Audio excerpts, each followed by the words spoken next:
الرحمن الرحیم دلیل نمبر 20 5 فرض نمازیں، اسی طرح نماز اشراق، نماز وابین، نماز تہجد، نماز تراویح، جب ان کے نام الگ الگ ہیں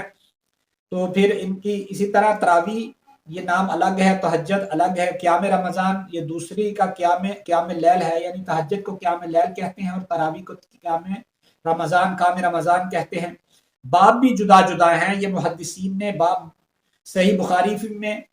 تہجد کے بارے میں باب فضل قیام اللیل جلد 1 صفحہ 151، اور تراویح کے بارے میں امام بخاری فرماتے ہیں باب فضل من قام رمضان جلد 1 صفحہ 269، صحیح مسلم باب صلاۃ اللیل تہجد کے بارے میں جلد 1 صفحہ 253، باب الترغیب فی قیام رمضان و تراویح جلد 1 صفحہ 259، اسی طرح سنن ابی داؤد باب فی صلاۃ اللیل جلد 1 صفحہ 188، باب قیام شہر رمضان جلد 1 صفحہ 196، سنن ترمذی باب فی فصل صلاۃ اللیل جلد 1 صفحہ 98، باب ما جاء فی قیام شہر رمضان جلد 1 صفحہ 166، سنن نسائی کتاب قیام اللیل جلد 1 صفحہ 237، ثواب من قام رمضان وصام الاخر جلد 1 صفحہ 307، سنن ابن ماجہ باب ما جاء فی قیام اللیل صفحہ 94، باب ما جاء فی قیام شہر رمضان صفحہ 94، موطا امام مالک باب فی صلاۃ اللیل یہ تہجد کے بارے میں صفحہ 99، اور رمضان کے بارے میں تراویح کے بارے میں باب فی قیام رمضان صفحہ 97، اسی طرح موطا امام محمد میں مشکاۃ شریف، ریاض الصالحین، صحیح ابن حبان، مجمع الزوائد، سنن کبریٰ امام بہقی، جمع الفوائد، مختصر قیام اللیل المروزی، بلوغ المرام، یہ تمام محدثین تہجد کو الگ اور تراویح کو کے لیے الگ باب قائم کرتے ہیں۔ دلیل نمبر 22 عہد نبوی میں رمضان کا چاند نظر نہ آیا تو فارادوا اللہ یصوم ولا یقوم، تو انہوں نے روزہ نہ رکھنے کا اور قیام نہ کرنے یعنی تراویح نہ پڑھنے کا ارادہ کر لیا۔ اچانک وادی حرہ سے ایک اعرابی دیہاتی آدمی آیا، حاضر خدمت ہو کر چاند دیکھنے کی شہادت دی، چنانچہ اس کے ایمان و اعتقاد کی تصدیق کرنے کے بعد نبی کریم صلی اللہ علیہ وسلم کے حکم پر حضرت بلال نے اعلان کیا یصوموا و یقوموا، لوگوں روزہ رکھو تراویح پڑھو، کیونکہ اس سے پہلے جب چاند نظر نہیں آیا تھا تو آپ نے فرمایا کوئی روزہ نہیں اور کوئی قیام بھی نہیں ہے، یعنی یہ تہجد و تراویح الگ الگ ہے۔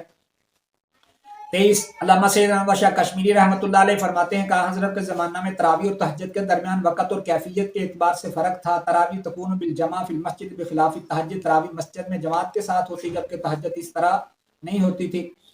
اسی طرح یہ بہت ساری ہیں، صرف آخری ایک پڑھ کے انشاءاللہ ختم کرتا ہوں۔ تراویح نماز عشاء کے بعد پڑھی جاتی ہے جبکہ تہجد نیند سے اٹھ کر پڑھی جاتی ہے۔ حضرت ابن عباس فرماتے ہیں تہجد بعد النوم، تفسیر ابن عباس سے صفحہ 181، اور تہجد نیند کے بعد پڑھی جاتی ہے۔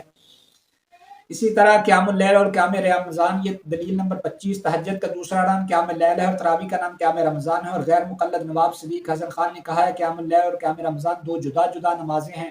چنانچہ موصوف لکھتے ہیں اما قیام اللیل فهو غیر قیام رمضان،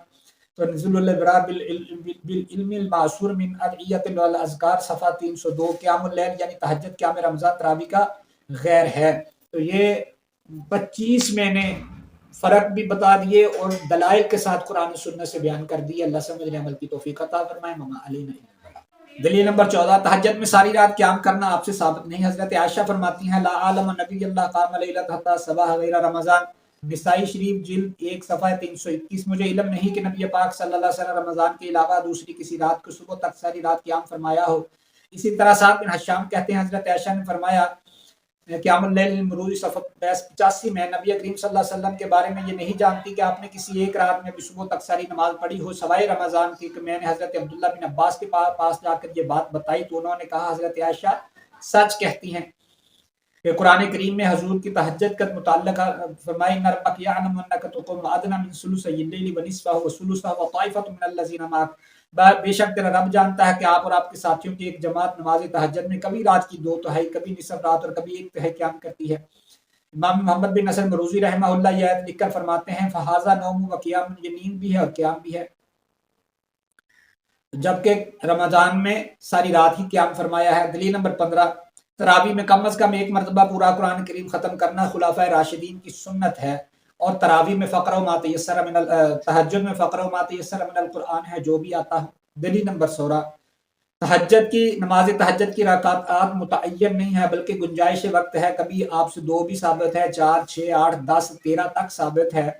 اور اہل سنت کے نزدیک 20 تراویح کی تعداد متعین ہے، 12 18 یا 16 پڑھنے سے وہ ادا نہیں ہوتی۔ وتروں کی جماعت دلیل نمبر 17